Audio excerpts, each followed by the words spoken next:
Hi, welcome back to my channel. This is my first video of 2022, and before I start, I have an announcement to make. From now on, I will not post one video per week, but one every 2 weeks. Teaching and composing already consumes a lot of my time, and adding to that the pressure of having to make a video every week is just too stressful. Also, if I take more time to make my videos, I can improve their quality, and I think it's better to have 2 good videos a month than 4 not so good. As you may have guessed from the title, this video is a continuation of my series on the composition of my piano quintet. I've decided to move away from my initial idea of documenting the process step by step, which was too complicated. Instead, I now prefer to simply explain the remaining 2 movements globally. I'm currently working on the final movement, but the third one, the first part of which I showed you in my last video on this piece, is finished. As you may recall, this movement is based on the poem The Voice in the Mirror by Peruvian writer Cesar Vallejo, which you can see here. I chose this poem because the title I gave to this movement since I started writing the piece was Canzone, which in Italian means song, and I wanted to be inspired by a poem with a structure similar to that of a song. Songs normally alternate 2 sections known as the chorus and the verse, and this poem has a similar structure. Of course, in songs the chorus is always the same and there is no stanza that is repeated identically in this poem. But that's not a problem, as this text will not be sung anyway, and all I'm looking for is a source of inspiration, nothing more. So let's say the first stanza is the chorus. The first 3 words are repeated in other stanzas after all. Then the second and fourth stanzas would be the verses. Makes sense, right? Now, how does this translate into music, other than giving us the structure? I already showed you how in the 8th video of this series. The word rose in the first stanza caught my attention, for example. It suggested to me something that blooms, that opens. This is why all the strings start from the same note and progressively open from there to form a chord.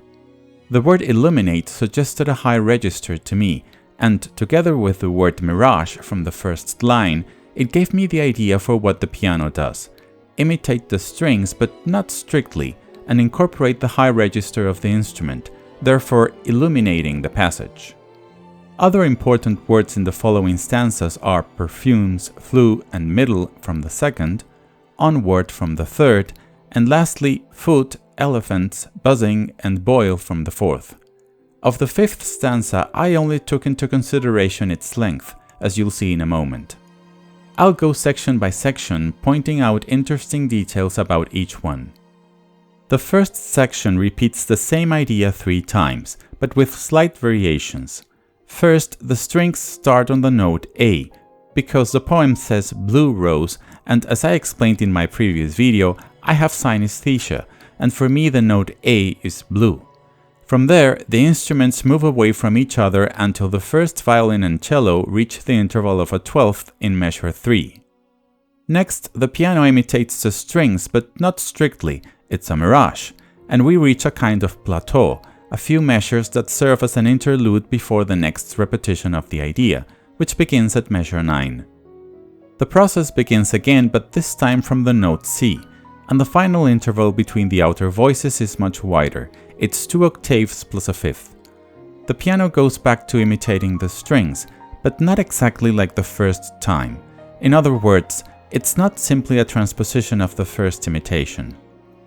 Another plateau is reached, but it is different from the previous one, since each string instrument performs a different figuration. The final arpeggios of the piano are also different.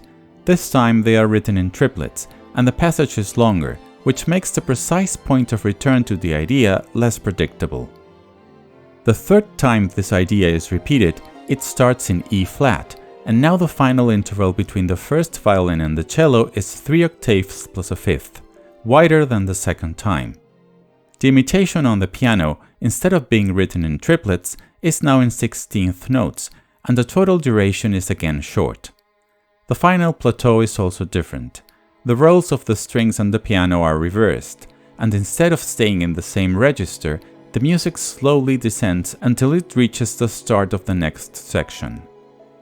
The second section, which represents the verse of the song, has to be different from the first in some way, but I don't want to drastically change the character of the piece. The word perfumes gives me an idea: speed up the harmonic flow rate. Therefore, the transposition of the set changes every measure.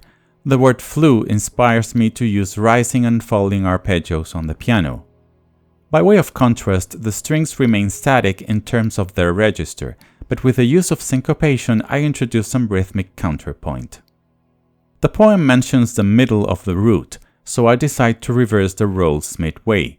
The second section then has 2 repetitions of the same idea, another difference from the first.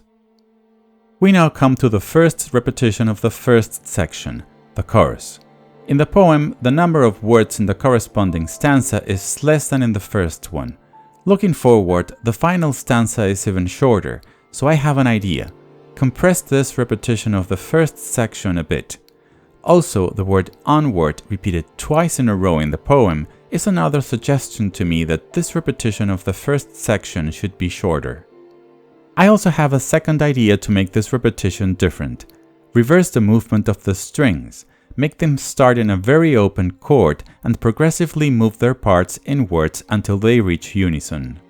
When they do, the piano part moves in the opposite direction, opening until both hands are apart, allowing the process to repeat itself again. The idea of the strings is repeated 3 times, but now there are no plateaus, so the section has a shorter duration, just as I want. We now come to the second verse. The words foot and elephants give me the idea of riding octaves in the low register of the piano, as if suggesting the low thumps of elephant feet. At the same time, the words buzzing and boil make me think of a part that is more active than last time, so the right hand is written in sextuplets. The strings are still static in terms of register, but their part is more active too. The texture also incorporates syncopation, which can be clearly seen in the slurs. For the second time, the roles are reversed halfway, but the piano doesn't remain static. Instead, it moves as much as the strings, and even more. Its part also changes every measure, especially in terms of rhythm, rather than staying the same throughout the section. This passage was one of the most complicated, probably in the entire work. The string parts were very difficult to write. The notes have to change on all 4 instruments to get the effect I want, but I need to stay away from traditional chords, simply because I've been doing it since the beginning of the piece. I also want each part to have some independence and avoid having a definite pattern. It's very tricky. I have to cross them every now and then and use a good combination of leaps and stepwise motion, which involves carefully studying the position changes on each instrument. There's much that can be said about this form of writing. Someday I'll have to make a full video about it, but I'll just leave it there for now. We have reached the final section. If you remember the poem, the last stanza has 2 lines instead of 4, so I decide to do something similar with the music. I have written the end of the previous section in such a way that I can now repeat the initial idea in much the same way. The piano does one last imitation of the strings, but only in one direction, and instead of repeating the idea on the strings 3 times, it's only presented once.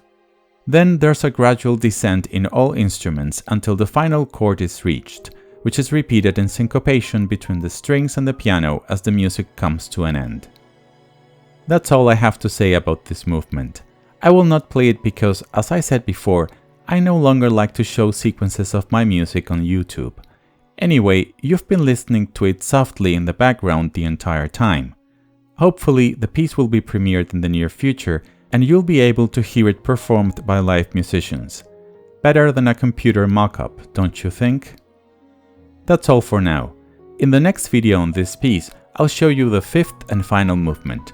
Until then, take care and don't forget to like and subscribe. Ciao!